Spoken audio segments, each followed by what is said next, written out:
Il y a des gens, tu vois, ils portent leur autorité comme une armure brillante, bruyante, et juste assez ridicule pour oublier que le vrai danger n'a pas toujours une sale gueule. C'est ce qu'a compris l'agent Brent Collier un mardi après-midi étouffant, dans un lotissement tranquille et bien fermé près de Elmdale. Missouri, imagine la scène. Une femme dans la quarantaine, noire, fine, une vieille chemise de l'armée trempée de sueur à genoux au milieu de la route, le gravier lui déchirant les jambes, les paumes levées comme si elle suppliait le ciel. Et en face, à quelques centimètres de son visage, un chien, K9, un berger allemand. Crocs découvertes, queue tendue, aboyant comme s'il allait lui arracher la gorge. Le flic derrière la laisse pâle, nerveux, rouge comme une tomate bouillie. Il braille des bêtises sur un portefeuille volé, une silhouette suspecte, un appel d'urgence qu'on sait très bien qu'il n'a jamais existé. Sa coéquipière jeune, blonde, une plaque trop brillante pour son expérience la regarde comme si c'était une ordure sur le trottoir. Sa main tremble sur son taser.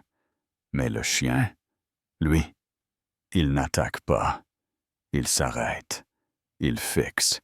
Et puis, il la renifle doucement. Je te jure que c'est vrai. Il pose son museau contre sa joue, comme un vieux copain revenu de loin. Comme s'il se souvenait. La femme, elle s'appelle Rhea Coleman. Murmure un mot. Juste un mot. Mais c'est suffisant. Le chien recule, s'assied, oreilles tressées. Il attend des ordres. Attends, reprenons depuis le début.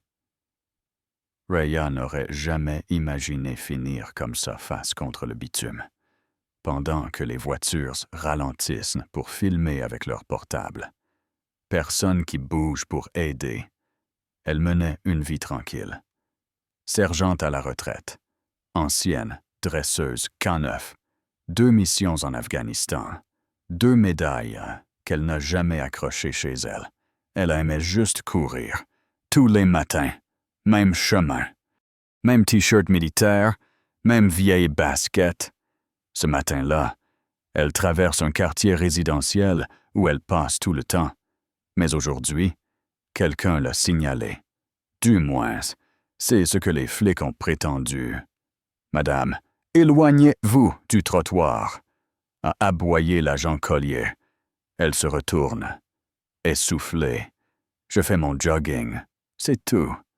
Pas de téléphone, pas de pièce d'identité. C'est pratique. Hein? Et là, paf, le K9 sort, sans muselière, en train de grogner.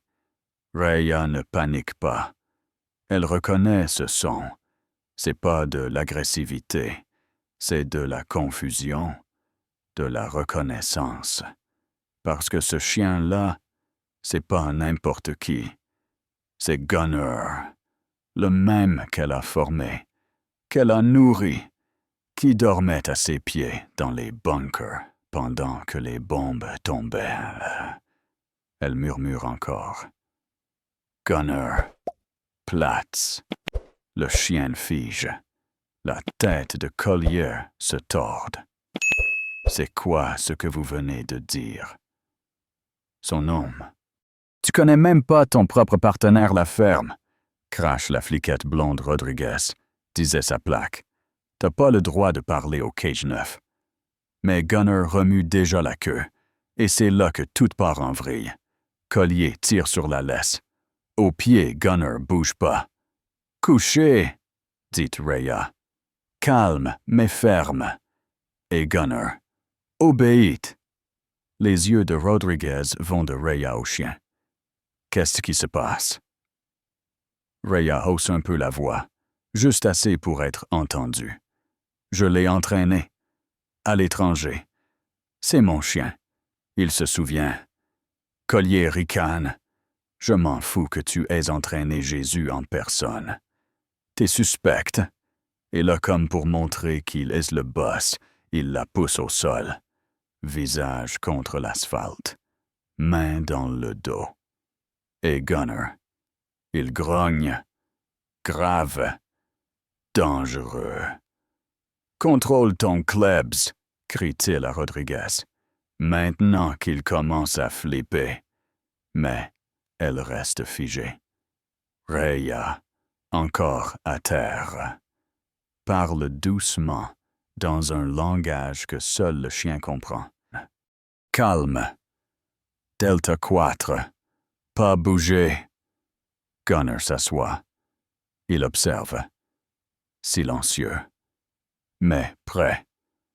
Vous résistez à l'arrestation, hurle Collier, alors qu'elle n'a même pas bougé. Les menottes claquent. Ses poignets brûlent. Tu crois que t'es spécial, crache-t-il. Pour moi, t'es juste une autre suspecte. Et c'est là que Rhea sourit. Un sourire lent, un goût de sang dans la bouche. Parce qu'elle sait, ce n'est pas la fin. C'est le début. À la brigade d'Elmdale, l'air pue le café froid et la transpiration. Rhea est assise, menottée, la joue en sang. Collier fanfaronne. Rodriguez regarde le sol comme si elle voulait disparaître. Tu devrais être contente qu'on t'ait pas accusée d'avoir résisté, marmonne Collier. Elle ne répond pas. Elle n'a pas besoin, parce que le sergent de garde entre avec un dossier, s'arrête net et le regarde comme s'il venait de voir un fantôme. Agent Collier. Quoi? Faut qu'on parle. Dis-le ici. Le sergent soupire. Cette femme, c'est la sergente de première classe, Rhea Coleman. Décorée. Spécialiste K9. Kandahar confirmé. Aucun casier. Aucun mandat. La base a déjà validé son identité. Silence. Rodriguez est au bord des larmes. Rhea lève la tête. Je vous l'avais dit. Je faisais juste mon jogging. Collier bredouille quelque chose à propos de motifs valables. Mais sa voix sonne creux. Non, dit Rhea, les yeux plantés dans les siens. T'avais pas de motif. T'avais des préjugés.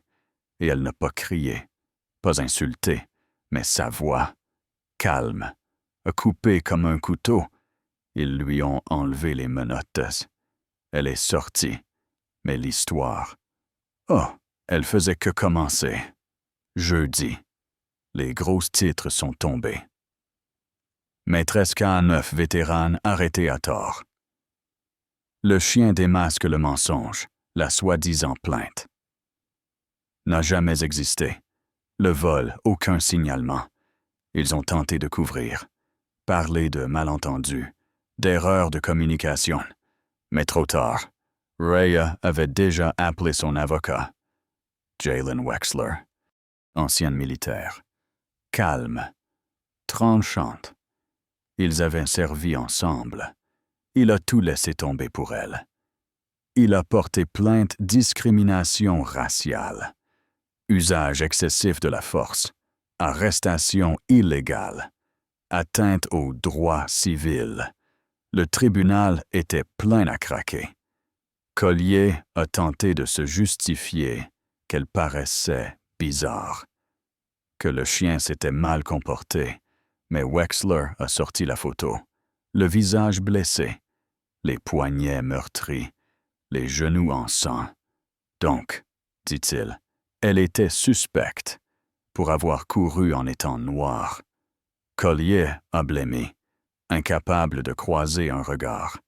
Gunner était assis au fond, avec un ancien soldat. Sa queue battait doucement, comme s'il comprenait. Quand Rhea a pris la parole, c'était pas un show, c'était réel. J'ai servi ce pays, dit-elle. Posé, j'ai risqué ma vie. et le chien que vous avez utilisé pour m'intimider. Il a sauvé des vies. Il se souvient de moi. Et toi, tu te souviens de ton devoir? Le juge a écouté, en silence. Et 3 semaines plus tard, le verdict est tombé comme un éclair. Un cas évident de discrimination raciale et de négligence grave. Collier suspendu sans solde. Rodriguez démissionné. Le commissariat réforme obligatoire. Formation anti-préjugés. Et Rhea, elle a gagné. Elle a donné la moitié de l'indemnité à des associations pour vétérans. Et Gunner, il a officiellement pris sa retraite. Elle l'a ramené à la maison, le soir même. Il s'est couché sur le porche tête sur ses genoux, les lucioles dans l'herbe, le calme enfin revenu dans l'air du Missouri. Elle regardait la nuit pas en colère, pas amère, juste, sûre d'elle. Sûre qu'elle ne laisserait plus jamais personne la définir par une plaque et un mensonge. Son téléphone a vibré messages d'inconnus, de voisins, de vieux frères d'armes. Pardon, merci, respect. Elle a éteint le téléphone. Parce que pour une fois, elle n'avait pas besoin de bruit. Elle avait son nom, son histoire, son chien. Et personne ne lui reprendrait ça. Mais maintenant, dis-moi, pourquoi faut-il toujours en arriver là? Pourquoi les gens comme Rhea doivent-ils prouver leur valeur juste pour exister en paix?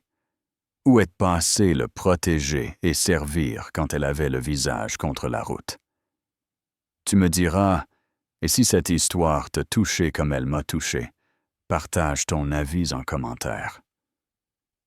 Est-ce que la justice a vraiment triomphé? Ou est-ce que Rhea a juste survécu à un système conçu pour la briser? On en parle. Parce que tant qu'on n'élève pas tous la voix, des histoires comme celle-là continueront d'arriver.